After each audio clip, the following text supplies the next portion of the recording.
coming to you live from Live to Dream Media Studio, Southern Arizona Sports Talk, with your host, Raul Soto Romero. What's up, guys? Welcome back to another episode of Southern Arizona Sports Talk. Hey, guys, let me tell you this. If you haven't downloaded our app, download it now because we have a lot of big things coming. And I'll give you a little secret. It has something to do with college baseball in the summer. Make sure you guys download it. Another thing, we got a double hitter tomorrow for football. Can't exactly tell you what we're going to do or where we're going to be, but two of my favorite teams are in the playoffs, and I can't pick, so we're going to try to be at two places at once.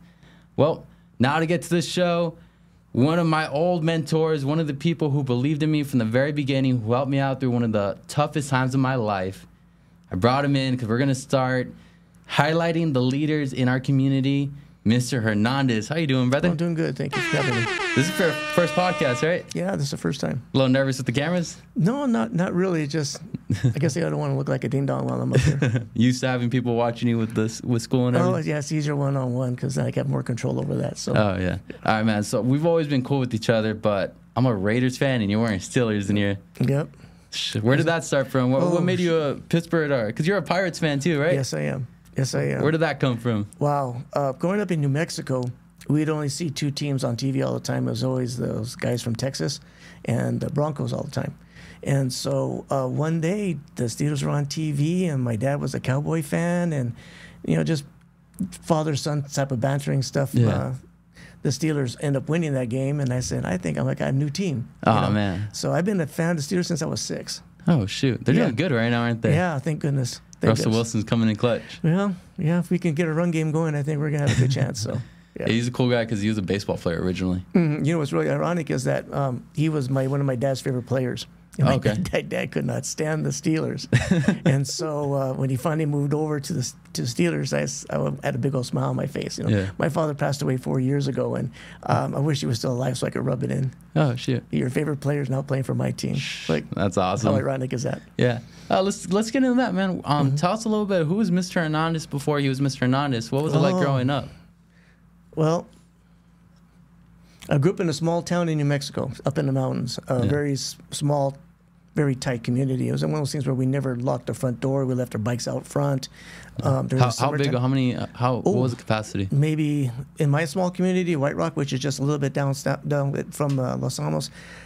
At the time, I would say maybe about 2,000 people at the most. So everyone knew each other. Oh, easily. The kids that I went to kindergarten with, ended up graduating with. So we were pretty tight. But it was in the summertime.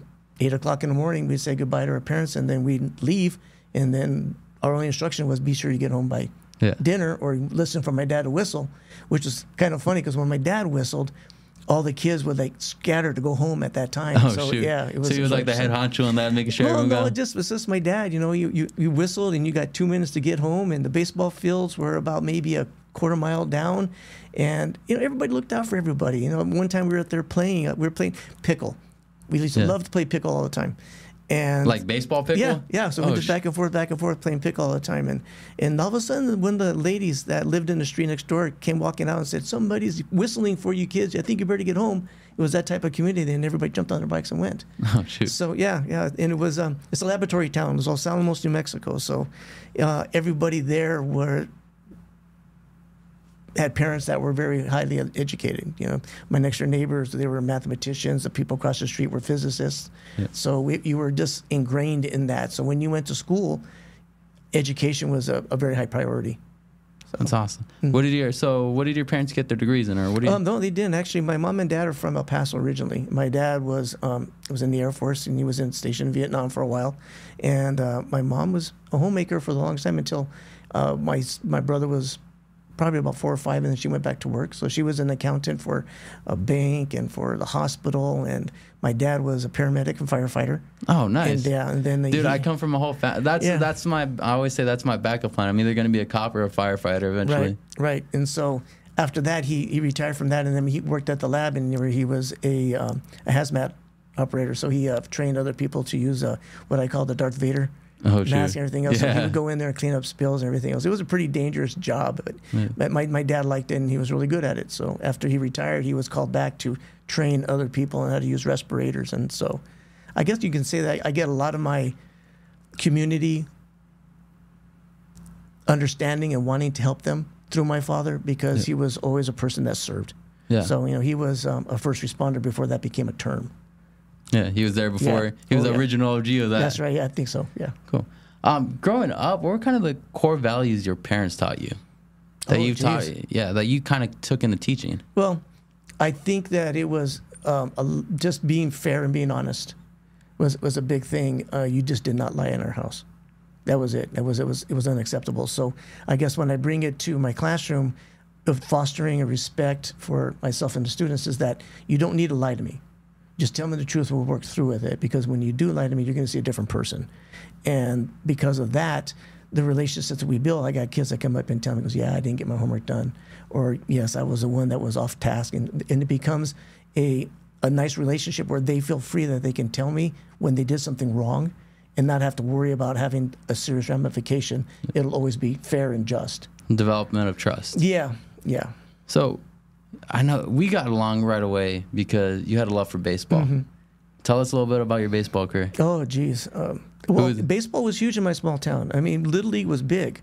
Now, this was back in the 70s, so we had like Little League and Sandy Koufax and Mickey Mantle. Yeah. So I don't think they have the same categories as they do today. We just have club ball. That's it. Right. So it was huge. We had a small little community, and every Friday night and Saturday, everybody in town were down at the ballparks, either watching the game or to get the foul balls, you get a free snow cone, type of thing. Nice. And it was a really nice community in there. And so I played a lot of ball. And I think that because I grew up in a neighborhood where I was one of the youngest, in order for me to play, I had to play with the older boys. Yeah. Always playing up, love it. Yes. And at the time, I didn't really understand what a blessing that was because it forces you to do better. You fall down, hurt yourself, you don't show any pain, you get up and you do it again because if you wanted to play, you're going to have to hang with the guys. Yeah. And so playing with boys that were 2 or 3 years, even 4 years older than I am, gave me a sense of toughness. And it brought my level up because if I was going to play with them, I had to stay with them. Yeah. So that was probably it. But baseball was huge. It was really big. And so we played Little League, and our team won district when I was 11, and we went to state. And at that time, we get these little hat pins, the Little League hat pins. I know what you're talking about. Trying to get the colors, I was like, okay, yeah, we got a blue one. We got to get a red because if you go to state, you get the red one. If you win state, you get the yellow one. And so we were always like, that was our prize. Where nowadays, you got these kids walking around with these huge old rings. Dude, they're fake. They're fake. They're plastic, but dude, my cousin Alex, he's the next baseball superstar coming up. Dude has like 20 of them. Right. So I mean, it was it. So those pins we used to put on our caps, and we would wear them like medals. So when we went to state, I popped those things on my hat, and I go to school with them, and I could show it because not everybody else in the town had them. You're like, I'm the champion right here. Yeah, and then we moved up to Sandy Koufax when I was 13, and we actually won state that year. Oh, and nice. We got to go to Oklahoma and go play in the regionals over there, just knowing that in the next step, we're playing nationals. Yeah. And so it was really pretty exciting for a bunch of these tiny little kids from New Mexico going over to Oklahoma and play against these big old Oklahoma, Texas boys. Yeah. It was an eye-opening experience, and we came really close. It was really, really neat. Semifinals there or something? We went all the way. We ended up having, it was a double elimination tournament. So we had ended up at the end, we had 3 teams, and each one of us beat the other. So we had to come down to a drawing about who gets to buy into the championship and the other one has to play in. And unfortunately, we lost the flip on that one. In that game, we came really, really close. But at the very end, we ended up losing by 2 runs in the last inning. So man. I've had those heartbreaks before, man. Those bus rides home afterwards aren't fun. No, especially having to drive from Tulsa, Oklahoma, all the way to New Mexico. How long is that drive? Oh, by bus, it took us forever. All I can remember was that it was the quietest bus ride back. We were very dejected at that time. Yeah. So my freshman year at Tucson High, we lost state. That 2-hour ride from Diablo Stadium to Tucson High, it felt like a million hours. Right. Like we couldn't get off this bus quicker. Absolutely. Yeah. So during that time, what was your dream, man? What did you want to be? I know everyone wants to be a professional athlete, but what was your plan B?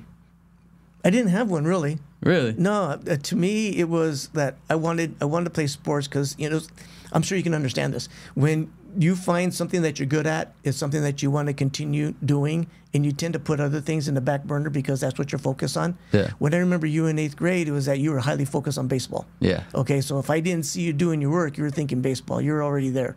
And so when you become hyper-focused that way, other things don't seem to matter at the time. And remember, you're very young, right? So everybody has dreams of this stuff. I just wanted to play ball as soon as I can until when I was in 8th grade, I went out for the junior high football team, and that bug bit me. Okay. Oh, I love football. So you played football too? Oh, I love football. Everything about it. I loved it. It was a way that you can show your physicality, and I got a kick out of hitting kids that were bigger than me. So you're like one of the nicest dudes that I know. So you're that aggressive. That's awesome. It's just a different sport, you know, and I really liked it. And I guess that's what propelled me in the future, because when I went to college, I wanted to go in there to make sure that I would come out with a career that would make sure I can take care of myself monetarily, and the money that I make, I can do whatever I wanted to, make the fun stuff. Yeah. So I went in there as a business and finance major. And I remember sitting in my accounting final, and I'm sitting with about 50 other kids, and we have the big old spreadsheet in front of us, and I'm reading the questions and putting the numbers in. And I'm looking around, I'm going like, God, do I really want to do this for the rest of my life? Yeah. You know, I can do it, but this is really boring. And so because of an incident that happened earlier, I took a semester off. And my old head coach on football came in and said, hey, you want to help us out during our summer workouts? I said, yeah, sure. I got some time between jobs. And so I went over there, and the coaching bug bit me. And I said, this is fun. I can be outside with these guys. I'm doing this, being part of the sport that I like to do. And so when I went back to college, the only way you could coach, you had to be a teacher. And so I said, okay, I'm going to go ahead and take a look at this education thing. And so sports with coaching kind of put you as a teacher. Yes. Yes. Oh, that's incredible. Yes, it did. And prior to that, just real quick, that I had a group of friends that were also in accounting. And so we would get together and we'd do our little study group. And we were going across, and some of my friends, I remember having problems trying to understand where to put certain numbers in. And so I said, no, it's just simple. It's just right here. And so I would explain it. And I didn't really think about this, but she kind of put a hex on me, because she said, you know what? I understand it better. You should be a teacher. Oh, and I laughed. I said, I remember saying, that's so ridiculous. Yeah. No, this is easy. But that kind of resonated and stuck with me. So just like we were talking before, those little moments in our life that occur can end up changing your trajectory of your life. So is that when that kind of light went on? You're like, I might be going in a different direction. Yeah, so when I went to education, I'm thinking, like, okay, what am I going to major in? And so I started picking it up for different classes to find out what my interest was. Yeah. I liked math. I always thought math was pretty easy. I love science, as you know. And I also like history. I think the stories of history and how we got to the position we are now, I found it really fascinating. And when I was in the college courses, and then I started working with the young kids, I said, hey, this is not too bad. This is actually pretty fun. Seeing a young child's eyes light up, and when they finally understand something, it's a real thrill, because you guided them to that. It's kind of like hitting a home run or hitting that tackle in a way, that adrenaline kind of. Yeah, it does. Or better yet, just more like hitting a sacrifice. You know, you didn't get on base, but you definitely got a run in. Yeah, you know what I mean? Making the block to spring somebody off. Yeah. Those are the type of things that we do. So, and I got bit by that pretty good. And so I got to coach football in Las Cruces for a while, and that was really, really fun. At a local high school, or was it like? Yeah, I went to high school. Yeah, it was the same place I was doing my student teaching at. What was Mr. Hernandez like as a coach? Oh, you ever get mad? Oh yeah. Oh no. Oh yeah. I think the things that you got me the most is that when you practice all week and you teach a young kid that this is the way that you're going to run it. When you see this formation, this is the way you're going to attack it. And then when it shows up and you're yelling at the kids and you tell them, this is what we practice for, this is what we practice for. And then they go the different direction. It's like it wells up in you. And I think that's one of the things as young coaches is that the fire that we have in us, we got to temper that with understanding that these are young children or they're young men, and that you have to learn how to guide them. And I think that I brought that in with my teaching. I wasn't a stellar student at all.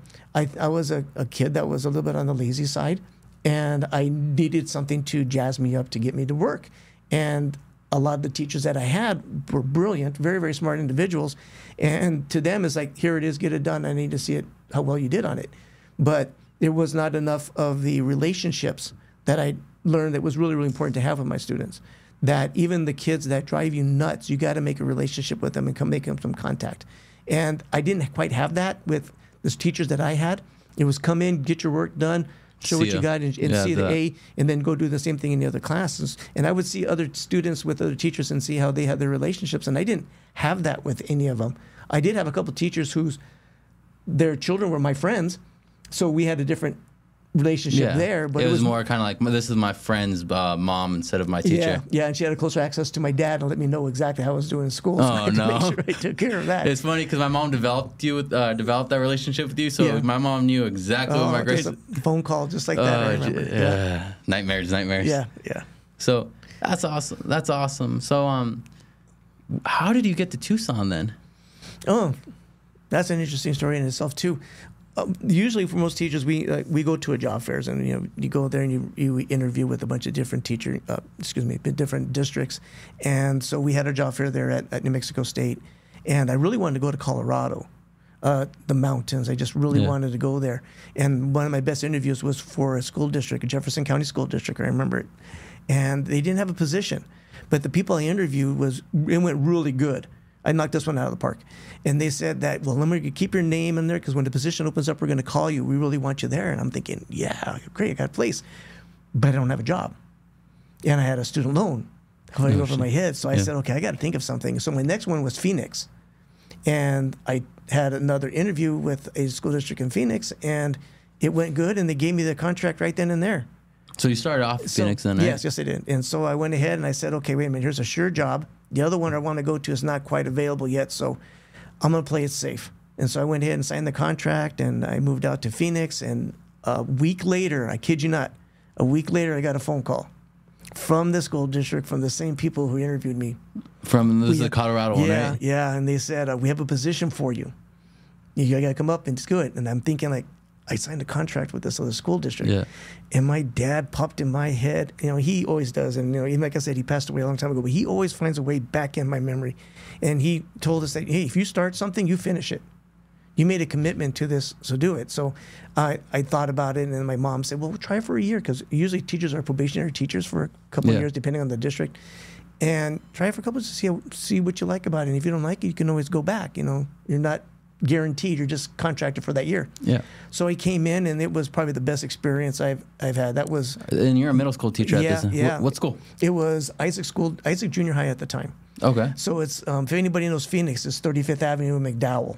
That's a rough area a little bit, isn't it? Yeah. That's central kind of Phoenix, isn't it? Yeah. Yep. Okay, so I have a Nino who's actually the assistant principal at North, I think. Okay, yeah. And he's going. I mean, I've heard some stories. Well, in our area, it was like a crossroads between ganglands. The kids would come into school there, and they would segregate each other in different places on the playground. Oh shoot! And then when the bell rang, then they would all come together. And oh God, I can tell you some stories about some things that happened at that school. I mean, there was.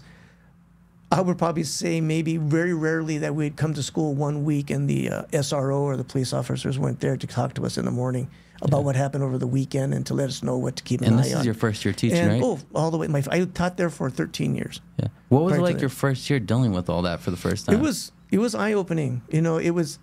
I think it was probably the best experience I could have. I truly believe that if you're really going to know that you're in the right place, you need to have a trial by fire. And this was it for me. I was in this very rough area that had a lot of issues, but the kids came in and they were thirsty to learn. And I think the big thing I realized is that I'm needed here. I can do some really good. And every single day that I left, and when I know that a kid came up to me and said, thank you, I get it, I did my job. And that was very gratifying, because it was very rarely would I ever come home and say, God, I didn't do anything good today. Yeah. When a kid comes up and says, thank you, Mr. Hernandez, it's a very, very gratifying feeling. And I think any teacher who's ever done it understands it. When a child looks at you and smiles and finally understands the stuff that you've been talking about and teaching, and they get it, and they can construct their own understanding of it, it's a very satisfying accomplishment. From those 13 years, do you have a story of a student that you can think about who started the year kind of all over the place, but then by the end, you saw what your teaching did in his life? Oh, geez. I know you probably have a million, but if you could think of one. I think my first year, I had this student. Her name was Susana, and at the time I was teaching ESL classes, so kids learning to speak English. And she was very, very proficient, and I didn't think she belonged in my classroom, the ESL classroom, so I wanted to exit her out. And so the second year that I had her, I exited her out, and she was really upset with me because she wanted to be in my class with her friends because she didn't think she had mastered enough English. And I told her, I said, you're going to do fine. You're really smart. You don't need to be in this class. We're holding you back. You need to go in. And she did well. And because of that, we were able to build a nice little relationship. And then the science teacher quit, and they moved me into science, and that happened to be her class there too. So I got to have her again. So was it was this really, your really first nice. year teaching science? This was my second, my first year teaching science. Yes, it was. Oh, no. Yeah, so I Where it moved all into that started. position. Yeah, and so she came in there and we talked, and she fell in love with chemistry. So she went on to, you ever heard of Carl Hayden High School? Okay. Yeah. So she went there, and I told her, you know Spanish, do something different, like learn French. And she goes, really? He goes, you'd probably be a little good crossover for you. Yeah. So she learned French, and she became trilingual. And next thing I know, she went to that other school in Phoenix. What's it called? The one that you like, AS something? Oh, God. Yeah, Here we go with the joke. Hey, So- wait. Side note, how's the U of A football team doing right now? We're in transitional phase. ASU's ranked 21. Yeah, they're playing good ball. Yeah. They're playing good. It's going to be a very, very scary game when they come down here. So. Ooh, I cannot wait for that next It's week. going to. So, and she went to ASU, and she got a degree. And next thing I know, she's working for the county for, if I'm not mistaken, she was working with the coroner's office there. And that was pretty nice. So it was like that, the little interest in chemistry that we're teaching lit a fire. Yeah. That's awesome. Which was really, really nice. So this is where I want to pick your brain because having my dad at Pueblo, I saw teachers that you could just see overwhelmed by what's going on. Mm-hmm. For the teachers that are listening, what's your best advice on how to create a successful classroom with all those obstacles, such as gang-related drugs? How do they be successful in that situation? I build a relationship with your kids. That it's funny. Get to know them. In class when they're sitting down work, interrupt them for about 2 or 3 minutes and just sit down and talk to them. Get to know them. See what's going on. Talk to them in the hallways. You got to show them that you care. And once they understand that he's just not a teacher, or she's not just a teacher, just doing her job, that here's a person that actually cares about me and knows my name and is willing to talk to me. And that takes a while sometimes because a lot of kids will push back. They don't want that. Yeah. But after a while, they seek it. They want to have a type of relationship with an individual outside their family that is going to care about them. The safe space. Sometimes it may be the only person that does. Some of these families that these kids come from, it's heartbreaking, and I'm sure you understand that. Yeah. But sometimes we are their safe haven. And so because of that, you got to build relationships. And it works. I can't say that I've built a relationship with all my students. There's some of them that just flat out didn't want nothing to do with me. So we just build a respectful relationship between each other so that when they come in, they know exactly what to do and how I'm going to react. And I'm going to have certain things that they expect and they need to meet it. So I've been very fortunate in that. And I think it's because of the relationships that I built with my kids. It's just building that safe space. I can speak to that firsthand because I went to high school, Tucson High. It was really good. I probably had one teacher that was similar to you. You go to college, you're just a number. Mm. What you did for me when my dad was going through those situations, the small things of just like, hey, Raul, stay behind class. Hey, I saw your dad on the news. Mm-hmm. You doing all right? Do you need anything? Those are the little things that kept me going. Because seeing your dad on the news and all of a sudden K on 9 at your house for no reason. Oh, yeah, I can understand. It's a mess. Yeah. And then having teachers like you, I think that's what people need to start buying into to change the communities. But buying into building relationships and never giving up on a kid. Yeah, you got to care about what you're doing and where you're at. And you can't expect to have the kids to come into your classroom with all their faculties and all their abilities ready to go. You just don't know what they're coming in with. Yeah. And I see it all the time. Even at my new place where I'm teaching now, I can tell when a kid's had a bad night or a really bad morning.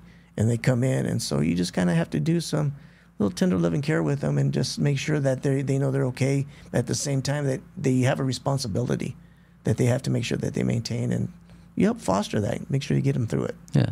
So let's circle in. So you did 13 years in Phoenix. Mm-hmm.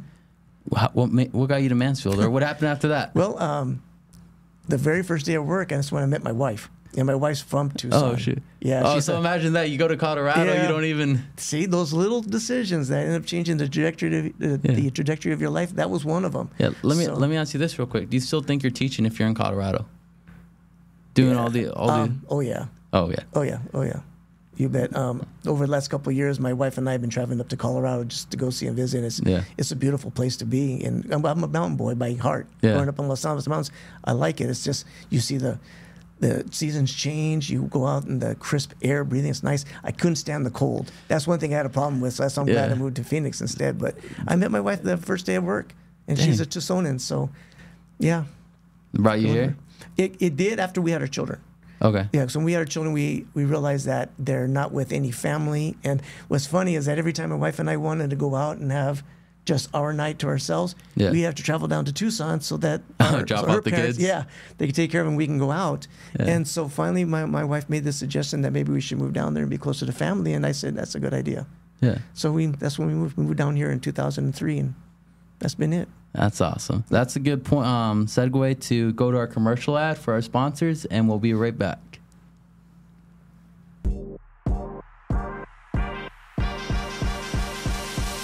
Welcome to Snap Fitness. This is my gym. And my gym. And this is my gym. And my gym. Here at Snap Fitness Marana, we welcome all kind people trying to stay healthy. Ready to make us your gym? Click the link below, message us on social media, or give us a call 520-400-4646. We are Jet Sports Training, where our mission is to cultivate champions. This is where athletes come to get faster and everyday people come to change their lives. This is not a gym, but a community. Come get jetted.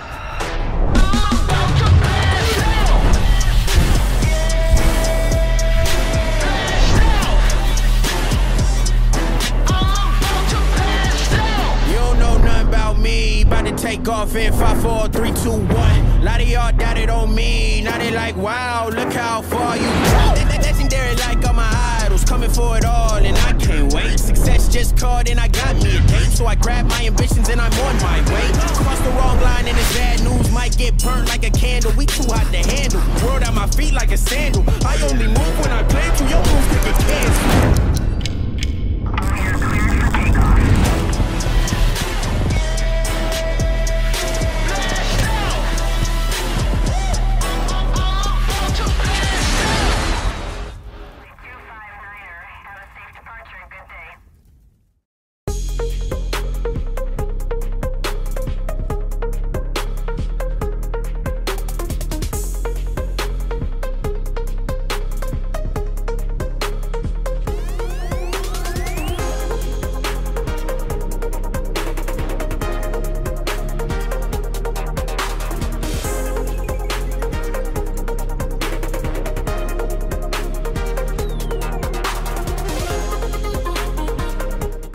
This episode is brought to you by Advanced Vision Care and Dry Eye Spa.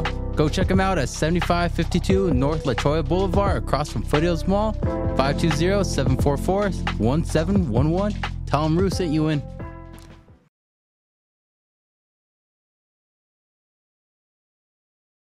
Back, guys. Oh, man. I was thinking I was wearing the same shirt or something in the commercial.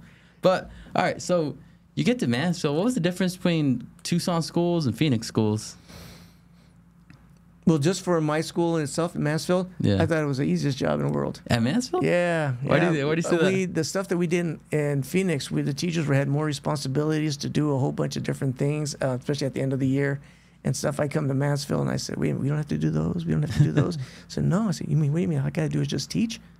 Yeah. I said, well, this is going to be cake. Yeah. And which is kind of funny, too, because I never thought about teaching at Mansfield. How did you get hooked up at Mansfield out of all the middle schools in Tucson? It's funny because when we came down to watch a football game, as a matter of fact, it was when ASU came down. I'm guessing ASU won. Yeah, we came down over there. Well, I don't remember who won. It was back in like 98, 99. We were coming down 6th Avenue, and that's when I saw the school there.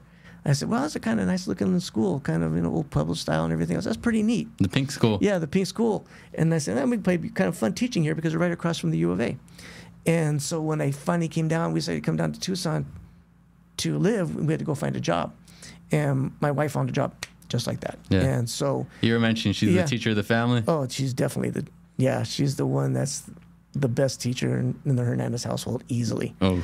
And so we came down, and I interviewed for the job. And it was funny because I interviewed for 2 schools in TUSD. I interviewed for 2 schools in Amphi. And I was given a contract for each one of them. But the one from Mansfield, when I took the interview, they must have been at a hard day, because when those teachers came in, the administrator came in, they looked like they went through heck. Okay, so I came in there and I said a couple of jokes trying to ease the things, and they didn't smile at all. Really? I'm going, oh my God, it's gonna be in for a rough one. So I interviewed, and everything went pretty good. And about 2 days later, I get a phone call saying that, hey, we'd love to have you here. And so I said, great, it's on the way. So my in-laws live off of Valencia. So, and we live in Sahuarita. Yeah. So it was. Thank you for making the trip, by the way. Yeah, you're welcome. So I figured, come in, drop off my son and my in-laws, go to work, and then on the way back, it's the same trip. So it made logistics really easy, dropping off my boy and back. And my daughter went to school with my wife at her school. So things worked out really good. And we were blessed, I tell you. Things just fell right into place. And it was amazing. It was meant to be. Yeah. That's when we came down here. So let me ask you, what's kept you in 8th grade so long? I think that, what kept Jeter at shortstop. He was great at it. It was his place. You know what I mean? I'm pretty sure that you could put him at third base, you could put him at second base, he probably still would have done awesome. But that was his niche.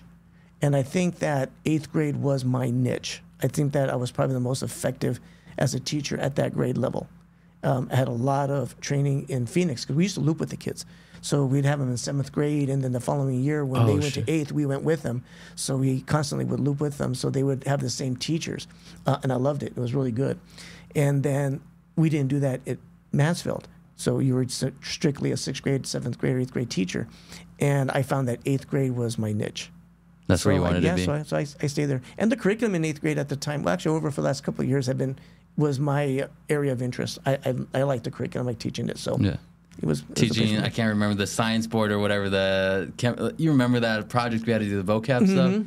Teaching that was probably your favorite. Well, it little things. I think that I've grown into adding more art into my science curriculum, and it's just ways that kids can express their learning differently instead of having to have a test in front of them all the time. Yeah. Instead, giving them project-based activities, give them something where they can create their own evidence of their learning, and give them the freedom of how they want to be graded, and then they set their standards, and then they have to live by their standards. So that's become part of what I've been doing lately, saying, okay, this is what you're going to have to show me. But what did you learn here? How do you want to express it? And so we do a lot of different projects. So it's nice. You're talking about the loop system, the way you're talking about teaching. It reminds me so much of my dad's group, the Mexican American Studies group. He has a buddy who's in Oakland who actually created the loop system in the high schools. Okay. They had, before they even got to that point, they had like 20 years of training. One of them studied at Harvard. My dad got so many degrees before he was able to develop a program that was successful. How did you get so good at this so quick? Because from talking to you, man, you went in a crazy situation in Phoenix, and it almost seemed like you thrived in it. You were excited for it.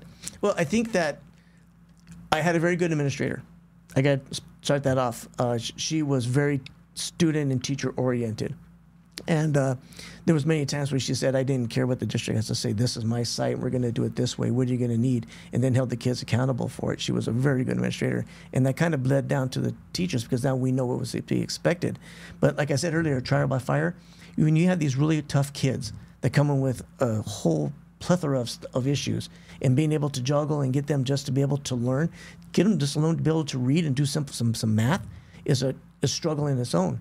But then getting them to understand higher order concepts, we're talking about cell theory and the atomic theory and all that stuff, things that are just so far out of the realm that it has no bearing on their life, because they just want to get home safe and hoping there's just something on the table for dinner. This doesn't mean anything. So how do you get them jazzed up to learn it? It's all about getting them to know that this could be a possibility or a different course in your life that you can have. There's more to life than just your small little area in your neighborhood. That this is things that you can actually go out and do and learn. And being able to give them the experience that helps.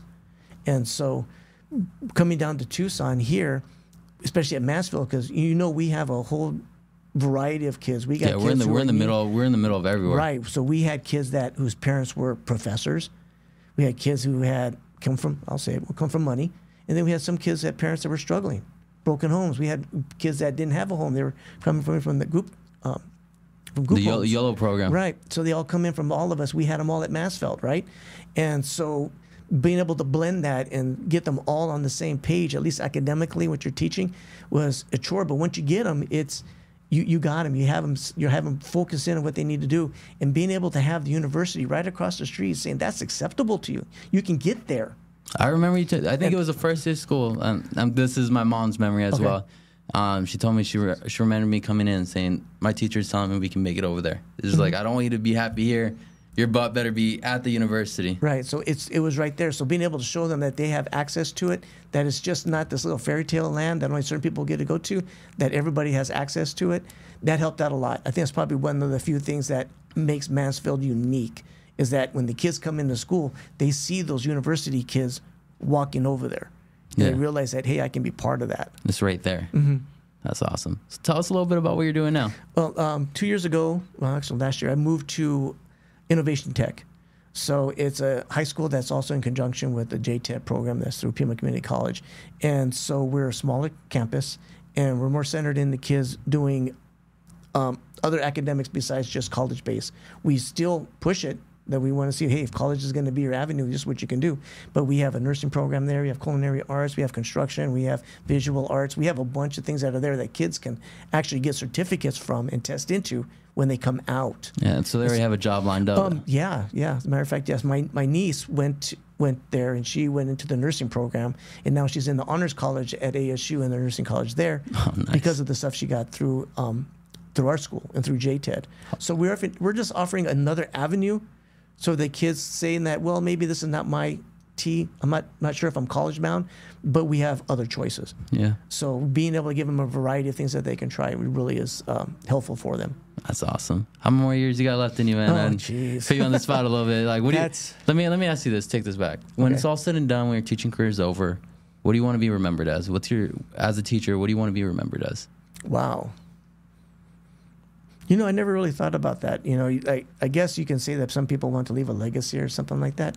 I guess, wow, that's a tough question to answer. I never really thought about what it is that. I didn't mean to put you on the spot. No, I mean, it's like the next year, okay, I got another group of kids. I got to do the same song and dance, so to speak, and I'll try to get them up to par and get them to realize that there's more to life than just today. I guess, probably like a lot of other people, I just want to be known as a person who cared. Yeah. I went to school, and there was this gentleman that taught me science, and he taught me a lot of interesting things, but more importantly, he cared. Yeah. I think that's probably about it. So. Yeah, I still remember one of the main things you always told me was the slogan "KISS." Oh, Keep it simple, stupid. I still use it. Yeah. I still use that too, man, and I think that's part of the reason of your great teaching, and just showing students that even though I'm going to be hard on you, it's only because I care. Mm-hmm. And then I think that's what makes students remember you, because like I told you when we weren't on air, there's kids that I used to coach at Western Little League. I tell them I went to Mansfield, and to be like, "Do you have Mr. Hernandez?" Yeah, but that's kind of nice about being in Tucson too. We're a tiny little small city. Tiny little big city. And everybody who seems to run into them. I was just like earlier, I was telling you, I keep running into people at restaurants, most students, and at Costco all the time, and run into them. And the thing is that when I have you at 8th grade, you're still a kid. Yeah. And then when you go to high school, then you change. You become men and women, and your whole physical features change. Yeah. And I don't even recognize some of you when you first come in. So I'm always surprised, thinking, oh my God, you look so different. Yeah. So that's awesome, Mr. Hernandez. Thank you so much for being on. Thank you for having me. It's like learning everything all over again. I appreciate what you do as a teacher. Thank you. And guys, let me tell you this. We have a lot of things coming to Live the Dream Media. Like I said, make sure you download the app. Hey, we're not only doing double hitters in football, we're doing double hitters in shows. We have another show tomorrow with Brian Scooby with Juve Wrestling. See you guys tomorrow. Thank you, Mr.